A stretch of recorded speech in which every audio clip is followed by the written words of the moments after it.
And good morning, Donna. Hi, everybody. Thanks, Karen. So thank you, everyone, for joining us. And I will do my best to channel my inner Mark and share with you some of the concepts he would have shared with you about Agile and Lean. We wanted to keep the topic the same because many of you signed up for a presentation about Agile and Lean. And so we're going to do that. So I'm excited for those of you who have kind of said, I've heard of it, but I'm not really sure. This is the webinar for you because we're gonna put some definitions to things. We're going to talk about what Agile is, what Lean is, and then we're really going to talk about how you can leverage these practices in your organizations. And you know, when I was thinking about this webinar and I was trying to figure out where to start this whole conversation, I figured, well, let's start at the beginning. And now those of you who are out there and you're kind of process and continuous improvement junkies like me, you know that I'm not really starting at the beginning, but for the purposes of this session, let's just talk quickly a little bit of a timeline. The principles of Agile and Lean are really at their heart based on continual improvement. And if you think, most of you are familiar with Schuhart and Deming and the Plan, Do, Check, Act cycle. Some of you may have within your organizations even gone through total quality management initiatives during the 1990s.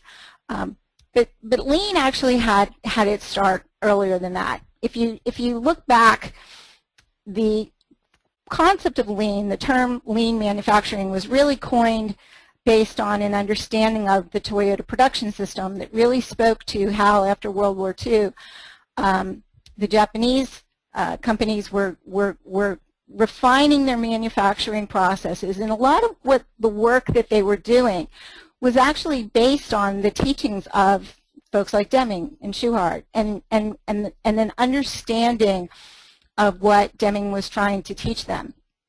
So the term Lean manufacturing really, again, just reflects the practices of the Toyota production system. And in the 1990s, we saw the term Lean being used independently. So rather than really thinking about it just in the context of manufacturing, we started thinking about using Lean principles in a broader concept, and I'll elaborate on that as I go along. Donna? Yes? Excuse me, Donna. We can't see your slides yet. So I think, Karen, this goes back to me maybe not being an organizer. I don't know if you have to hand over to me or some change you have to make. I would think it's on you. Let me see if there's anything I can do to change it.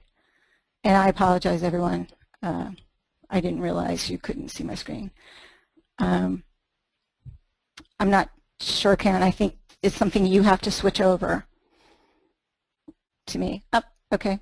There we go. Okay. Now, yes. Can you see my screen now? Yes. Perfect. Okay. Thank you. Awesome. All right. Thank you for speaking up. So I talked about, Toyota production system, Lean manufacturing, Lean. We are ITSM Academy, so I think it's important to introduce into the conversation IT service management and ITIL as a framework of best practices relative to IT service management. But those of you who've maybe been around for a while know that, we were talking about IT service management even before ITIL was introduced. I actually came up in the IBM school of IT service management, and some of you may remember the yellow books. There was a set of yellow books that were introduced by IBM with IT service management. So really, since the 1980s, we've been talking about IT service management. And it was really in the, late 1990s, early 2000 that you started to see the introduction of Agile practices, and really more specifically in the context of Agile software development practices. So in the late 1990s, Scrum was introduced, extreme programming was introduced.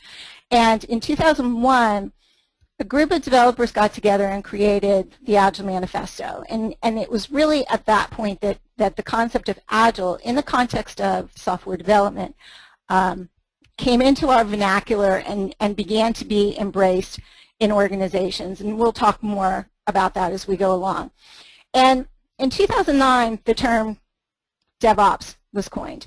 And DevOps, and I'll briefly define DevOps, really is a movement that comes out of the understanding that we can't just improve the software development side of the house. It doesn't benefit us in the long run, because if the ops side of the house still has maybe overly rigorous processes, or has not adapted those IT service management processes to the Agile, to the development processes that are being used, we've not done anything to improve the flow of work from a new business requirement into our production environment. So DevOps is the maturation of that understanding that IT service management and development processes have to kind of be dovetailed together, and the people within those different organizations have to work closely together. So this could be much more comprehensive, couldn't it? There are a lot more methodologies and frameworks and standards that I could be talking about here, but I kind of wanted to keep it simple so that we can really focus in on the core concepts that I'm going to talk about in this session, and those are Agile and Lean. So let's begin by talking about Agile. And, simply put, to start off with, you could say Agile is just a word, right? It's just a word in the dictionary, and it really speaks to the ability maybe of a person or even of an organization to be able to move quickly and in a well-coordinated fashion. So it's really not just about going fast. And those of you who've ever heard me speak before, I abhor the phrase "get her done," right? And one of the reasons why I hate that phrase is because it kind of implies that you can throw out the rule book along the way. Just like, no matter what it takes, get it done. It doesn't matter how it's done. And I like to say get her done with quality, because it really kind of speaks to the fact that we still have to be well coordinated. We still have to think about the quality of the product that we're producing. And Agile, the textbook definition of Agile embraces those concepts as well. We can solve problems. We can bring new ideas to life, right? So there's a qualitative aspect to it, as well as just pure talking about speed. So it's really a mindset. And when you think about the term Agile, and I'm gonna say Agile with a capital A. There is no framework called Agile. There is no methodology called Agile. There's no tool called Agile, right? It's a set of values. It's a set of principles. And there are absolutely frameworks and standards and methodologies that you can use to bring Agile values to life in your organization. So it's really a mindset and a way of thinking and a way of interacting that you can use to guide your organization. A lot of the core values related to Agile were introduced in the Agile Manifesto, and I mentioned that the Agile Manifesto was introduced originally introduced in 2001. It came from the software development side of the house, but we are seeing more and more where the principles of the Agile Manifesto are being embraced really throughout organizations. The Agile Manifesto, when you first look at it, especially for some of you who may be process geeks like me, it may make you a little bit nervous, because it says things like, we value individuals and interactions over processes and tools. Again, I'm a bit of a process geek, so there's a part of my brain that says, like, wait a minute, processes are important. And the reality is that's right. And the Agile Manifesto isn't saying that these things that are on the right aren't important. Processes and tools are absolutely important. Documentation is important. In some situations there are contracts. More and more organizations today have outsourcing scenarios where we have to have legally binding contracts. Plans are also important. The spirit of the Agile Manifesto is that we want to have just enough process, right? Just enough documentation, right?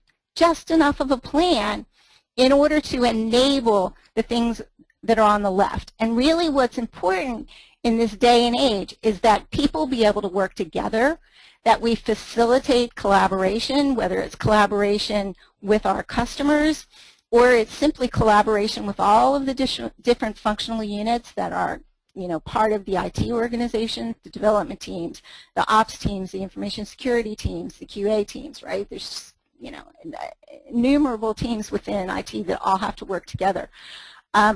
Again, documentation is important, but really in this day and age, how many people really sit down and actually read some of the comprehensive, system administration guides and user guides that we've historically put together in the past. So let's look at having just enough documentation, and probably more appropriately, let's think about having documentation that we can get to when we need it, right? Just-in-time documentation. So, today we think of things like online help, and we think of things like, widgets that can kind of pop up and ask us, do we need some additional information about something? Customer collaboration is important, and one of the things, even those of you who are familiar with IT service management concepts and ITIL, it's called a service level agreement, right? It's not called a contract. And the spirit here is that when you have a contract, there's an implication that it's a legally binding agreement, right? So it kind of changes the nature of the relationship. And it changes the way that we need to work together. So collaboration really speaks to, let's work together, let's try to find a solution. Let's not enter into this collaboration with, figuring out who can sue who over what if it all goes awry. Let's just figure out how to make it work. And then being very, very responsive to change. I mean, that's a big fundamental premise of Agile, is being responsive to change, understanding that requirements change. In this day and age, overnight, it seems like technologies change. So we really have to be prepared to respond as quickly as we possibly can. So we see the concept of Agile, or the term Agile, put in front of a lot of different terms. It could be applied to your entire enterprise, which would be a strategic decision on the part of your company to adopt Agile practices across your enterprise. Certainly it applies to Agile software development, so all the different software development methods that are used to enable collaboration, and I'll talk a little bit more about those software development methods. And I'm also going to spend a little bit of time talking about Agile service management and making sure that your service management processes reflect Agile values. Again, who cares if your development organization is moving quickly and using Agile software development methods, but your ops side of your house, your IT service management side of the house, isn't in a position to be able to implement those changes quickly and to go from dev into ops. So when we talk about Agile from the pure software development standpoint, let's compare that and contrast that with traditional waterfall project management methodologies. Now, waterfall as a project management methodology was around for a long time. It's a very linear approach from, defining your requirements to designing what your solution is going to look like, developing it, testing it, implementing it. And it's very sequential in nature. Typically, you hear the term phased approach. Sometimes you hear the term gated approach. And the idea with waterfall is you can't move from one phase to the next until the previous phase is complete. So, for example, I can't move into designing a solution until the requirements definition is fully completed, right? We've fully fleshed out all of our requirements. We've got them all documented in a comprehensive requirements definition document. Everybody has signed off on that requirements definition document and said, yep, these are my requirements. This document fully represents my requirements. Now I can move forward to the next phase. It can take years in the case of really comprehensive systems to make it through a traditional waterfall project. Minimally, it's going to take you months to make it through a traditional waterfall project. And one of the challenges of a traditional waterfall project is that there's a long time before we get any feedback on how how well that project, that delivered solution, is actually going to meet the requirements that we defined really early on. Think about it. If you define your requirements and it takes months to years in this day and age in order to see the solution, the environment's changed, right? And it's very likely that requirements changed. I think a perfect example of where this has really come into all of our thought processes is with the healthcare marketplace, right? Think about it. When the healthcare marketplace was introduced, and that was that was a system that took years to be developed. It was something where it really got the whole entire country almost talking about projects and how projects are handled, and whether or not the end result of a project meets people's needs or doesn't meet people's needs, right? So, and part of what came out of that was just that understanding that in this day and age, a more agile approach is more effective, because what Agile enables us to do, so let's kind of contrast a little, what Agile enables us to do is look at things in a more iterative manner. So look at smaller components of a system or of a new service, develop those features incrementally, know that and understand that requirements often change over time. So with Agile, you're actually making decisions based on observation. So maybe we develop a prototype, we show that to our customers, we get their feedback, we make revisions based on that feedback. So rather than expecting and thinking that we can define all of our requirements up front, we make sure we capture just enough of their requirements in order to enable us to get started, and then we incrementally and iteratively refine our solution based on feedback and based on additional requirements that maybe come forth after our customers have been able to see the solution that we put forth. Now, there's a lot of different methodologies, so extreme programming, Kanban, some of you may be familiar with Scrum. In some organizations, they use multiple of these methodologies. Now, one of the things I want to emphasize as we go along, I'm going to talk about this in the context of Agile and Lean, and I'd like to talk about it in the context of Agile and Waterfall. This is not a either-or scenario. There are absolutely still situations where Waterfall is appropriate. Perhaps you can define your requirements clearly up front. Many of you may be in situations where there's a fixed price contract in place, right? No matter what happens, you're only going to get paid a certain amount of money. In those types of situations, organizations work very, very hard to make sure the requirements are defined clearly up front, and they have a lot of language in place that speaks to how we're going to manage changes so that we can control, right, the cost associated with developing whatever the solution is. So is Waterfall going away anytime soon? No, not at all. And one of the things that Gartner has introduced to kind of speak to this concept is the idea of the pace-layered application strategy. So what Gartner says is, look, we can't treat all systems the same. You're going to have some systems of record that are the established systems with organization. They are, in essence, the systems that enable your business to keep running day in and day out. These might be really well-established packages, maybe ERP-type applications, or they might be legacy homegrown systems, right? Things that you developed that got developed many moons ago. I know some of you still run mainframe-based systems, right? So these are the legacy homegrown systems that really truly are keeping the trains running, so to speak, in your organization day in and day out.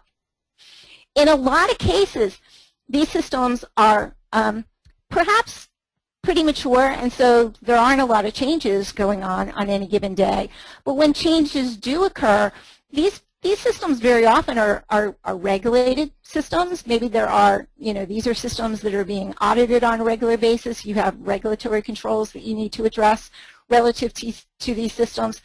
So with these systems of record, it may absolutely be appropriate to still continue to use Waterfall because, again, it's not, we're not experimenting here, right? We're really just trying to maintain these systems. Whereas with our systems of differentiation, right, things that enable our business to, that represent our unique business processes, or maybe even systems of innovation, things where we're really truly getting out there and experimenting and looking at new ways of delivering our services to our end customers of our company. A lot of times with these systems of differentiation and these systems of innovation, we're talking about much higher rates of change because, again, our industry is maybe changing because our technologies that we're using are changing. So we may find with these systems of differentiation or innovation that Agile practices are more appropriate, especially with the systems of innovation. It's kind of the nature of that type of system that let's just, stand up a prototype of some kind of a little experiment. Let's see how it goes, and then refine accordingly.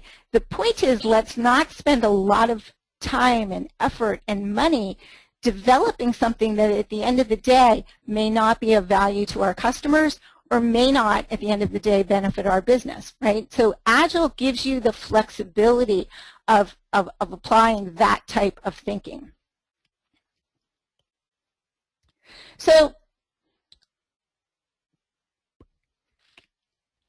when we think about Agile, and one of the things, I've already talked about is this idea that, we hear about Agile in the context of software development, and some organizations have gotten very, very good at Agile software development. Look at organizations like web-based companies, the Amazons, the Etsys, the Netflix.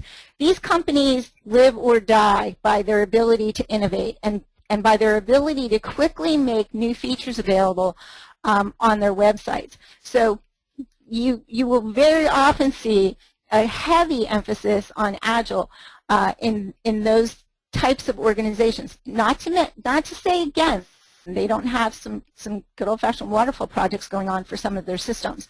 But they've gotten very good at embracing Agile software development. And in those organizations, and in any organizations, you also now have to look at the operations side of your house and make sure that they are involved very, very early on. One of the mistakes for years that organizations have made is to have developers in a complete and total vacuum developing software.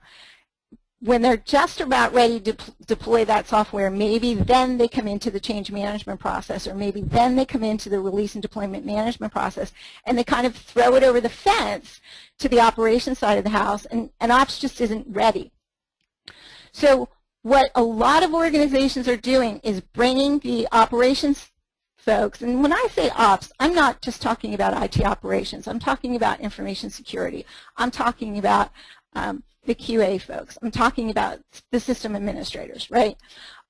Bring those folks into the Agile software development processes and have their requirements being captured just like we have our customers' requirements being captured. So we all hear the term non-functional requirements used. Non-functional requirements are those things like, availability-related requirements, reliability-related requirements, security-related requirements. So it's not a feature of the system. It really speaks to how we're going to operate the system and how we're going to run the system once it gets into the production environment. Have those folks participating in defining acceptance criteria, right? And making sure that we all agree, one of the terms you often hear used in the context of Agile and certainly in the context of Scrum is done. When are we done? Well, the reality is we're not done at a minimum, we're not done until we've deployed the service into the production environment. The developers like to think they're done when their code is sitting on the staging site ready to be released. But in mature organizations, we see that they now understand that it is, until it is in production and until it is enabling the business value that it's intended to deliver, it's not done. And in reality, it's not done even then, right? It's not done until we've retired that service somewhere down the line. We also can have ops very much involved in infrastructure provisioning so that we don't have developers waiting for their test environments to be ready, or we don't have something being slowed down from being deployed because the production environment isn't ready, right? So let's make sure the environment is ready, and let's make sure that we also are doing everything we can from an automation standpoint to make sure that we're ready to support and manage that service once it gets into the production environment. So what I've shown you here is an example of a very simple iteration of Scrum, but what it shows you is let's make sure that really early on, when we're capturing inputs from stakeholders before starting work on a new system or a new application, we're including those operation folks and we're including those non-functional requirements. They are, in fact, stakeholders, and they need to participate in that process. And also having the operations folks participate in sprint planning and sprint activities. Now, for anybody who isn't familiar with the term sprint, sprint is a term that you hear used quite a lot with Agile, and really it just speaks to a period of time, right? So very often it's a 2 to 4 week period of time, and that's really where Agile and Waterfall separate, right? Because what Agile says is let's look at what we can develop within a short period of time, a 2-week period of time. So you have to kind of understand that the changes that are often being introduced in the context of Agile are much smaller, right, pieces of code. They might be 2, 3, 4 lines of code that are being introduced. Don't think of it in the context of the entire healthcare system, right, management system. You know, that type of system might absolutely still be continued to be developed with a waterfall type methodology. And what we're striving for is what's often called a potentially releasable product. You'll sometimes also hear the term minimum viable product. The idea is that you have just enough working software and just enough of an environment that we're able to show proof of concept, right? That we're able to know and be able to demonstrate that we are in fact satisfying the requirements, or if nothing else, get feedback, right, on additional requirements or how we need to improve. Now, where's this all heading? In the context of when we think about Agile and Lean, you're very often going to hear terms now like continuous integration and continuous delivery. The idea is that more and more we are seeing development organizations that are integrating the code they're developing on a daily basis so that they know very, very early on whether or not that code is working. Very often you see automated testing occurring as part of that continuous integration. It's part of the movement to ensure that we're capturing quality at the source.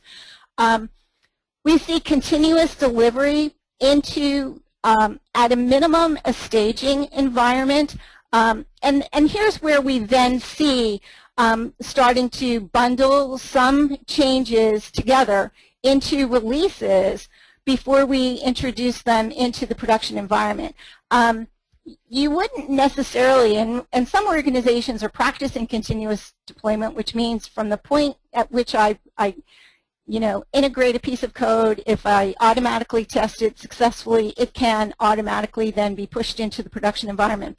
But think about it. If every single code change got pushed into the production environment, every time it was made, without any kind of pausing in between to bundle things into releases, it could almost feel like Chinese water torture, right? Because we'd be constantly changing systems out from under people. Now that might be okay in the web world where people are kind of used to, changes happening on a regular basis. But in a enterprise environment where you're maybe talking about systems that people expect to be much more stable, continuous delivery is more appropriate because, again, we take a little bit of a pause in our staging environment, we bundle changes together into releases, and then we deploy them into our production environment.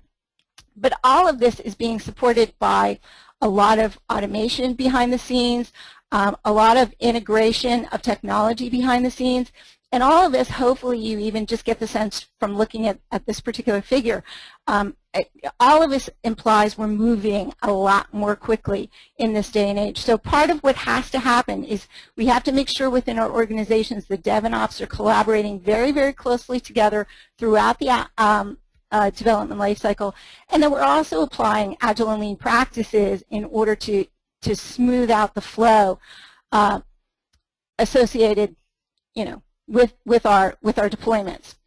Now, Agile Service Management simply speaks to the fact that we have to make sure that we've adapted our IT service management processes, so our change, our release, our incident, our problem, right? All of those traditional ITIL processes, for those of you who are perhaps have perhaps adopted at ITIL, make sure that those processes have been adapted to our Agile practices so that those processes can move as quickly, right, as our Agile developers can move as they're introducing code into, at a minimum, the staging environment. And we also want to think about Agile process design. So using practices such as Scrum, for example, to design and improve our processes. Historically, we've kind of used the same traditional approach with process design, where we define our requirements and we design our process, and then we, develop some tool to support the process, and then we roll it out, and then we get the feedback, right? So it's kind of the same notion of maybe trying to look at incrementally designing and improving our processes so that we can get that feedback more quickly. And also so that when we are introducing changes into our environment, process-related changes specifically, we're doing that in a more incremental way so people can absorb the changes a little bit more easily. So this notion of Agile has been around for a while, and it's kind of acknowledged that absolutely Agile has helped the development teams regain the trust of the business, because the business is now getting new changes more quickly. But it left IT ops behind a little bit. So here's where DevOps has come into play. So if you're not familiar with DevOps, DevOps is a cultural and professional movement, and it's really about communication, collaboration, integration between the developers and the IT operations professionals. So when we're talking about continuous integration and continuous delivery, right, that requires that the Dev and Ops folks are working together, that everybody understands how important a role each function within IT plays. They all respect the role each function within IT plays. And also an element of DevOps, so there's the communication and collaboration element, but there's also an element of automation, right? Having that underpinning automation that enables us to move more quickly. And that, quite frankly, frees the human beings up to work on innovative practices instead of just kind of rotely handling releases of new things into production environment and manually doing many of the deployment activities that historically we've done manually. So DevOps really doesn't stand alone. It draws on Agile. It draws on Lean. It draws on IT service management to be successful. So we're really at a point in time where these concepts, Agile, Lean, IT service management, are all coming together and enabling organizations to be successful. So let's talk for a minute about Lean. Lean conceptually is the same, right?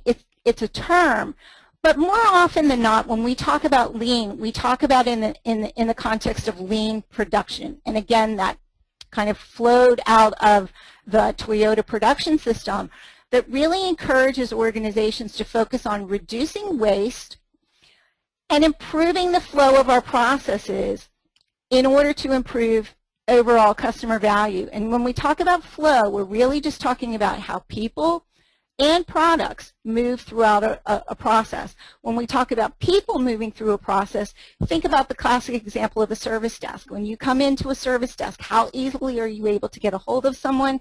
How quickly are they able to help you? If they can help you, how quickly can they get you to somebody who can't? I contacted a service desk recently, and I had to go through about 7 different menus, with each, having 4 or 5 different options before I ever got through to a human being. And I remember at one point thinking, and I actually even tried the infamous just press 0, just get me to a human being, and that didn't work. They gave me a brand new menu that they made me go through. And I just was sitting there shaking my head thinking, bad flow, very, very bad flow. Continuous flow is, can we quickly move people or products with very little buffer in between, right? So when we think about the concept of lean, you'll actually hear it used in a lot of different contexts. You might hear it used in the context of lean manufacturing, and again, that's really just a throwback to the Toyota production system and truly the notion of applying lean principles to the manufacturing floor of the organization and looking at how we develop our products on our shop floor. Lean IT simply says applying the key ideas of lean to the IT organization. And a lean enterprise would be an organization that applies lean principles across the entire enterprise. Now, just like we talked about an agile enterprise, this is very much a strategic decision. This is very much an organization looking at, Procter & Gamble, for example, many years ago, made a strategic decision to adopt a lean across their entire enterprise.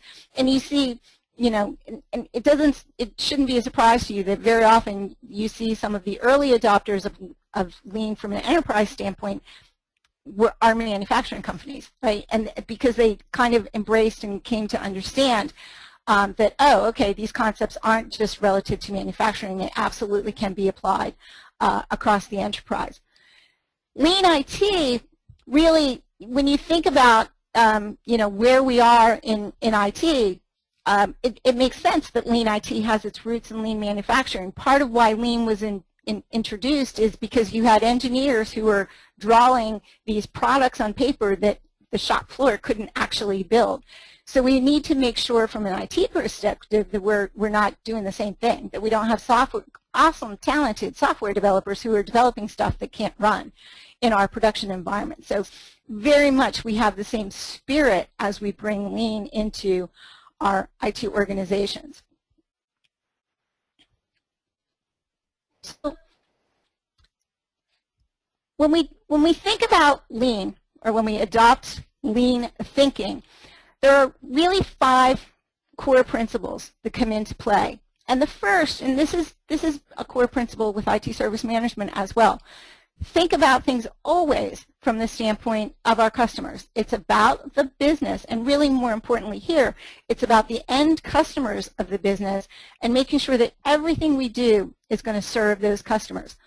Making sure we understand our entire value stream, so in the context of IT, from our customers submitting requirements through dev, through QA, into ops, that entire IT value stream, making sure that we're doing everything that we can to eliminate waste, and then make sure that the remaining steps flow as smoothly as they possibly can. Now, in this day and age, some of what we might do to improve the flow is to automate certain activities, for example.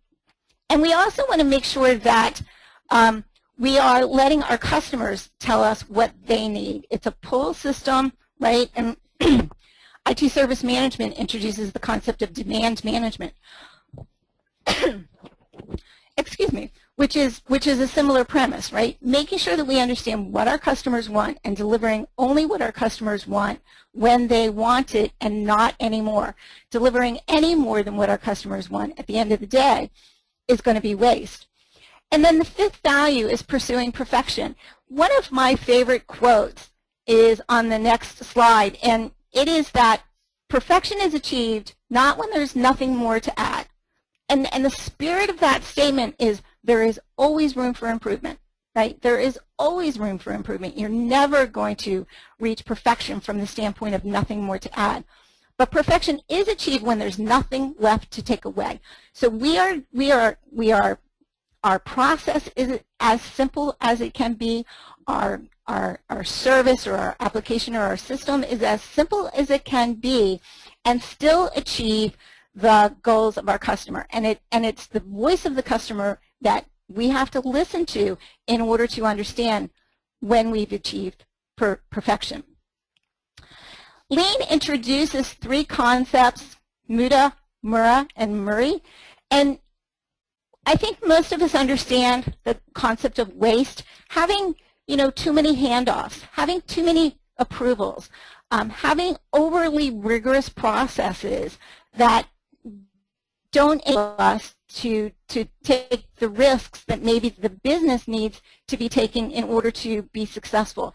Sometimes we see where IT organizations are actually overly or risk averse, more so even than the business. Sometimes the business is willing to accept some errors or maybe some flaws in a service in order to get it out to market or in order to get it out to our customers. And we have to be having those conversations.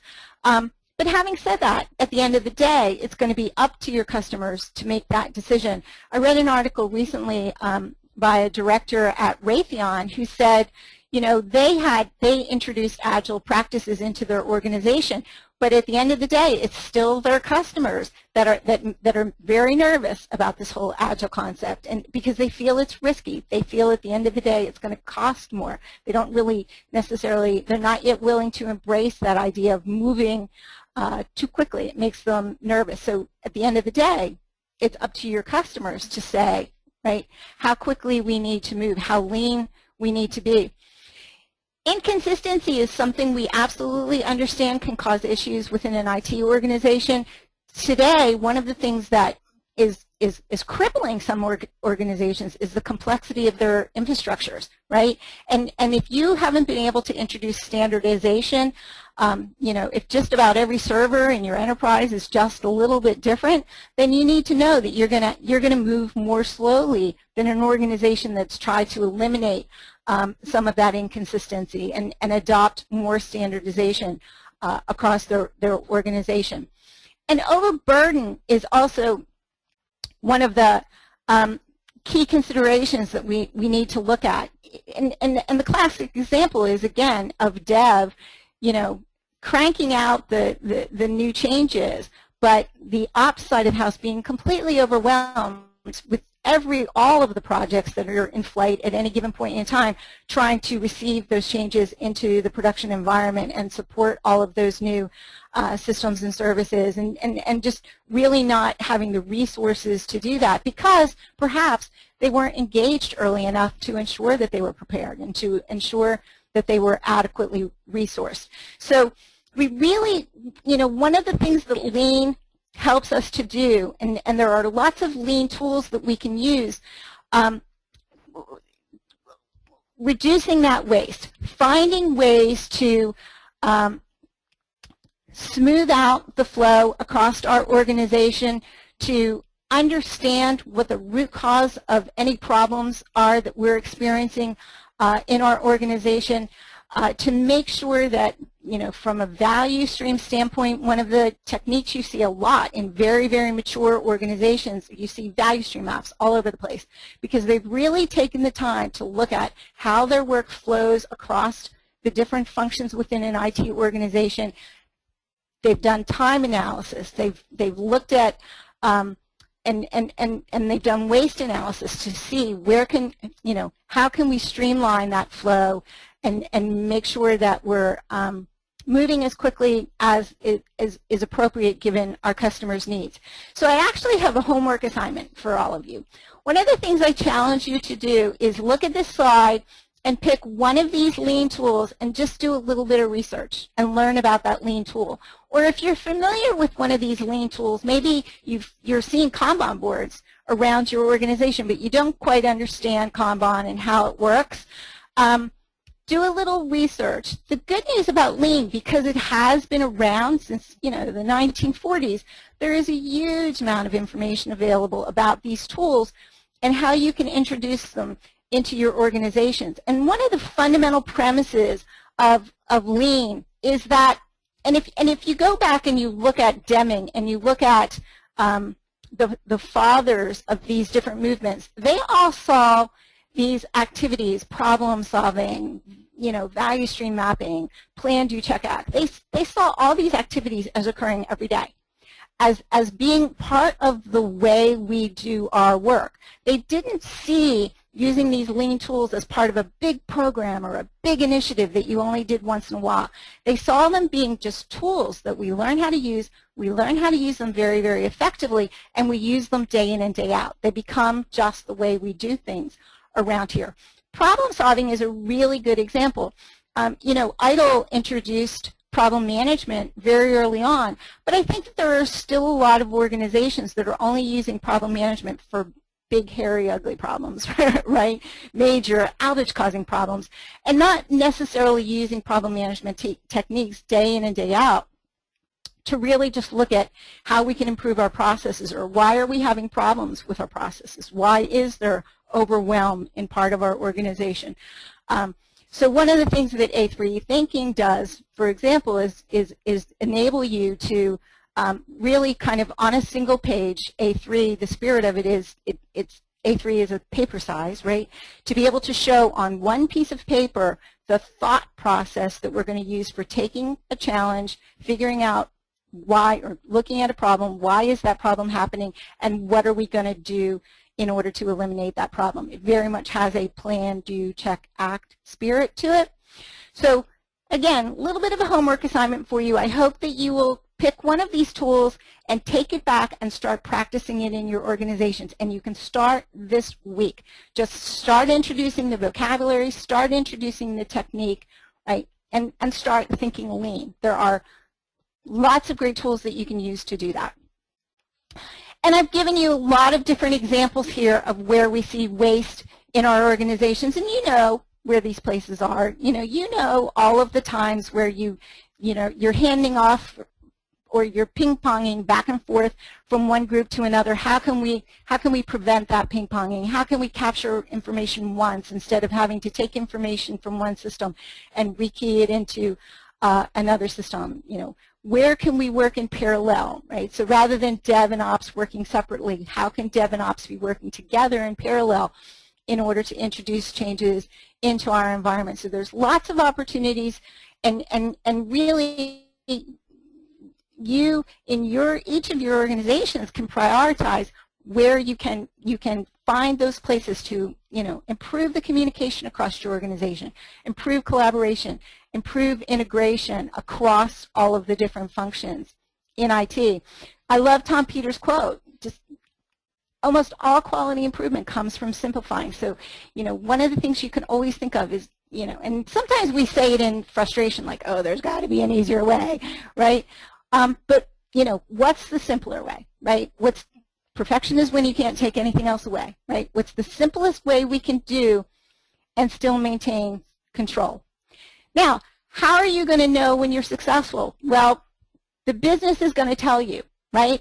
So part of how you measure the success of your Agile and Lean and DevOps and Agile IT service management initiatives is by really looking at what matters to the business. From the responsiveness standpoint, they want to see changes introduced as quickly as possible. And change lead time really kind of speaks from the point at which the requirement is submitted to the point at which it's deployed into the production environment. How long does that take? And how frequently are we able to introduce changes into our production environment, deploy changes into our production environment?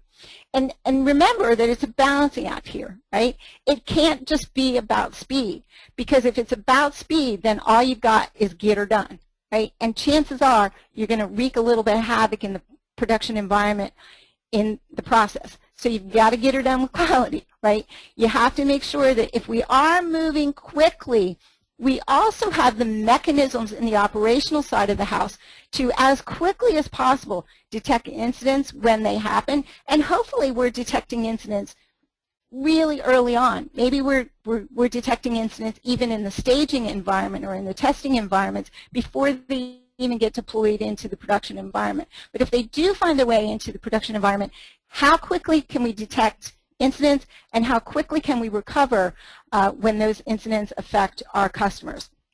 So it's that balancing act that we see in high-performing organizations. If you look at those organizations that have really enabled their companies to view IT as a competitive advantage, and really just about every company today needs to view IT as a competitive advantage. But think about industries like, you know, the pure web-based companies like the e-commerce companies. Think about the financial management industry and how much banking has changed just by virtue of online banking and mobile banking and those types of trends that have really dramatically changed those industries. I was talking to somebody recently who works for a company that publishes college textbooks, and college textbooks are going digital, right? So an industry that used to, I mean, I've written college textbooks, so I know it takes very often, you know, a couple of years to write and publish a college textbook. We're now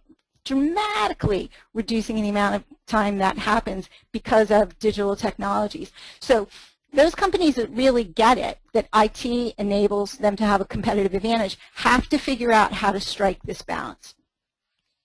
So how do you get started with Agile and Lean? Well, what I want to tell you is just start where you are. Please, please don't treat this like some big program or some big initiative.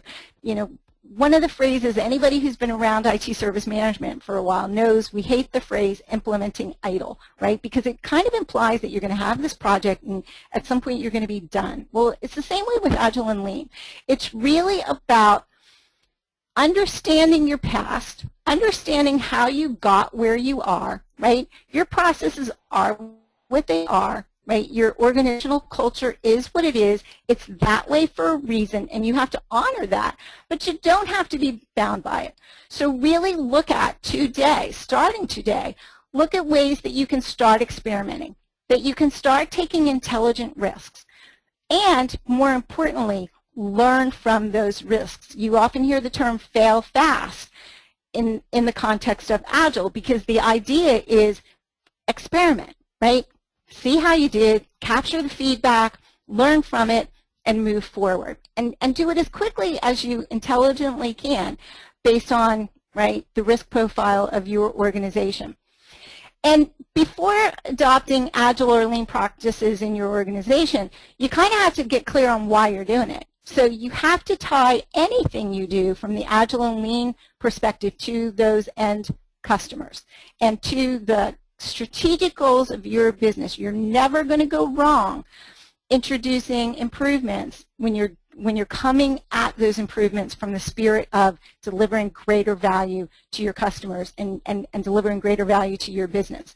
So where do you get started? You get started where you are, and you understand that there's no right way to do this. You have to look at the Agile and Lean practices. It's not one size fits all. It's not all or nothing. Look at the Agile and Lean practices that are right for your organization at this time. If you've never done value stream mapping, maybe you start there. If you've got lots of problems going on, maybe you start with problem solving and root cause analysis and A3. You have to figure out what is right for you. A key, however, is you can't do nothing, right? In this day and age, every organization has to adopt this Agile mindset, has to be thinking lean. And part of what you can do is just get people together. Y'all have seen Roger's innovation adoption curve. Think about the early adopters. Think about the people in your organization that are also interested in these principles. Get them together. Get everybody on the same page. Here's where education really comes into play. Just giving people a common vocabulary that they can use in their organization. And then start to teach people the tools. Start to build those capabilities. Once you learn how to effectively use A3 problem solving or value stream mapping, you've now got capabilities that are going to enable you to continuously improve. And also think about critical behaviors like how we're communicating, how we're collaborating, how information flows across our organizations, right? Is our managers serving as coaches to their employees, or is there still top down and we haven't really introduced the concept of empowerment and organizing teams. Those are concepts that are critical and necessary in Agile and Lean environments. Experiment and learn, and do it again, right? But don't do nothing. And understand that this is hard. This is culture change in its purest form, and culture change is always hard. It always takes longer than you think it's gonna. And for some of you, and some of you are going to really, this is going to resonate with you, understand that we have to think about change fatigue. You know, some of you have maybe been down this road. I hear people say all the time, we don't use the term idle in our organization because it scares people. Or we don't use the term lean in our organization because in the 1980s, our company implemented lean and used that as an excuse to downsize the company. Or we don't even, you know, I'm already hearing, we don't use the term DevOps in our organization. So understand that we don't want this to be the flavor of the month, right? Because all that does is cause this like collective sigh. Like, here we go again. Okay, well, now what's this change all about? So one of the things I really encourage you to do is when you are introducing Agile and Lean practices, explain why this change, whatever the change you're introducing is, explain the reason for this change, and also show how this change, maybe you're introducing, I don't know, value stream mapping, show how that change is connected to other changes that are occurring in the organization. So if you're introducing Kanban boards as an example into your operations side of the house, explain and show how your development teams have introduced Scrum and how the Kanbans are used in the context of Scrum. So connect the dots for people. A lot of times I see where organizations really do have a lot of related initiatives underway, but the communication isn't there to help people understand how these initiatives are in fact connected. So people tend to think like, oh, is this replacing that? Or now are we not doing this anymore and now we're doing this? It's not an or, it's an and. So show how your changes are connected, and always at the end of the day, make sure that you can communicate how what you're doing is tied to the overall goals of your business. You're never going to go wrong if you're able to successfully do that. And get people involved. You may have noticed the quote on the previous slide that people don't tend to resist their own changes, so, or their own ideas. So get people involved, even if only involved in taking small steps, and kind of let people feel successful with the new ways of working, and then go from there. So one of the things I encourage you to do is call this what it is. Don't call it implementing Agile. Don't call it implementing Lean. Call it continuous improvement. That's what it is. It's about continuous improvement. Lean concepts have been around for a long time. IT service management, idle concepts have been around a long time. They're not going anywhere anytime soon, right? Agile as a concept has been around for a long time. Now, have these concepts matured? Absolutely. Are there new applications of these concepts? Absolutely. DevOps is an example of that, right? But it's not an or, right? It's continuous improvement. It's leveraging Agile and Lean practices and leveraging IT service management practices in order to move as quickly as you need to move within your organization, given the requirements of your customers. So call it what it is. Call it continuous improvement. And you know what? At the end of the day, you're going to have a better working environment because there are real benefits in terms of work-life balance, reduced firefighting. One of the things that Scrum introduces is the notion of limiting work in progress, right? Having more time to focus on innovating and creating and learning new things instead of maybe handling manually activities that are quite laborious and tedious. And also, one of the things that really is important from an Agile and Lean standpoint is understanding that taking intelligent risks, right, will be rewarded. Right? And that's really what we all need to be willing to do in this day and age for our organizations to survive. So I really encourage each and every one of you to take something, even if you only take one little thing away from this presentation, take away something and start applying it within your organizations right away. And just take baby steps, right? Don't treat it as a major initiative. Just introduce the vocabulary, introduce the concepts, begin practicing the techniques, and you'll see that over time you can, in fact, change your culture of your organization just by changing, right, the techniques and the behaviors and the actions of the people in the organization. So that's it. Karen, do we have any questions? So first of all, Donna, thank you so much for filling in for Mark for us today. And this was a great presentation, and you're right on with Agile and Lean. So thank you so much for doing that for us. You're welcome. And I apologize. I glanced at the clock and thought I was going to finish on time, and I apologize. I realized I ran long. So my apology to everybody out there. Oh, it's fine. It's very enthusiastic, and people are really enjoying the information that they're getting. I just have a couple of questions. So right now, before, while we're getting ready to do the Q&A, if you could just chat in your questions now for Donna. I'm sure you have lots of them because she's shared a lot of information for you. And while we're doing that, Lisa's going to join us. Lisa Schwartz is our COO, and Lisa has some information to share with us. Hi, Lisa. Hi, guys. Donna, that was awesome. Thank you so much. It was extremely agile of you. And I have to say that I finally did get the slide deck loaded up. I'm sorry, I kept having network timeout errors, and I just couldn't get that little guy to go. But I wanted to, well, you guys are sending in your questions, and if you can stay with us, I realize it's a little afternoon, please do, because nobody answers a question like Donna Knapp. So ask her anything that you want that's subject matter related, and she'll have a great answer for you. And while you guys are doing that, I just wanted to say, those that have been on the last couple of webinars, we've been doing this for a couple of months now. We have recently become a registered education provider with the DevOps Institute, and are now offering 2 new foundation classes, DevOps Foundation and Agile Service Management Foundation. And we are going to raffle off a free seat in our next Agile Service Management Foundation class, which is in the virtual classroom, November 4th through 7th from 12 to 4 Eastern Time. And this is the class, but not the exam. There is a certification exam at the end, and it'll be $100. And what we're going to do this time to raffle is send an email, please, to info@itsmacademy.com and tell us why, in 1 sentence, 3 sentences, not too long, please, tell us why you deserve to win the seat in the Agile Service Management Foundation course. And we have put together a team of people, because we did this last month as well. Anonymously, they review all the answers, and we pick some winners.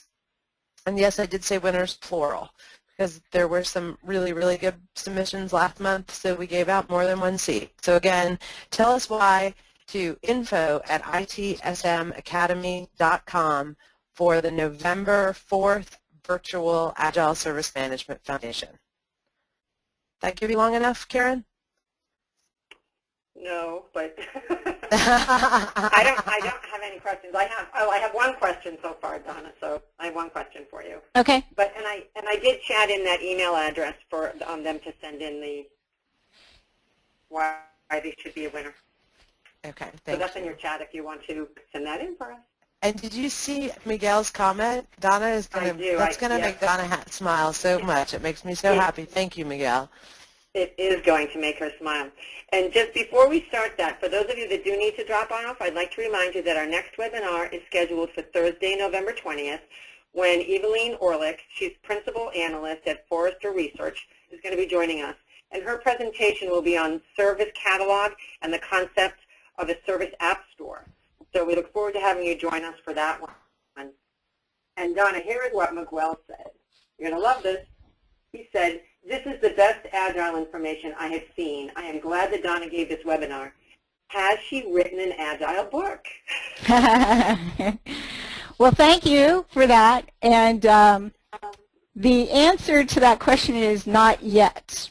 So some of you may have had the opportunity to read my book, The ITSM Process Design Guide, and the kind of next member of the ITSM Process Design Guide family will bring Agile and Lean into the mix. So stay tuned. And Miguel also said, I love your ITSM process design guidebook. Thank you very much. Appreciate that. So I don't have any questions for you, Donna. Oh, okay. Yeah.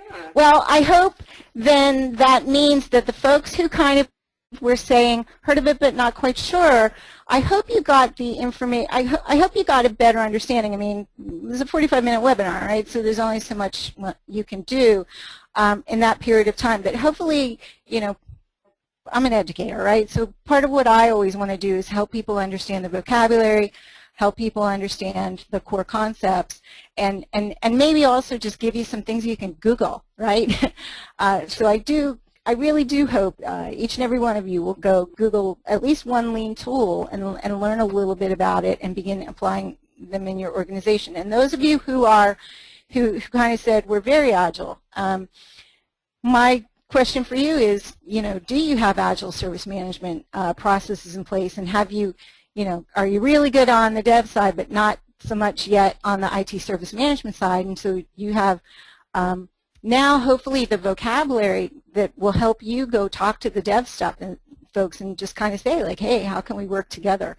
One of the cool things about DevOps in particular as a movement is it's kind of happening now in the age of the internet, you know, and so anything you want more information about in the context of DevOps, it's out there somewhere on the internet. And so you really do have the kind of a wealth of resources that you can use to either better understand the concepts or build community, right? Get out there and reach out to people in your industry or even at your company maybe. And I'll give you one example. At Fusion last year, a company gave a presentation about introducing DevOps in their organization, and we were talking to someone else who worked from the company who said they had no idea that was going on.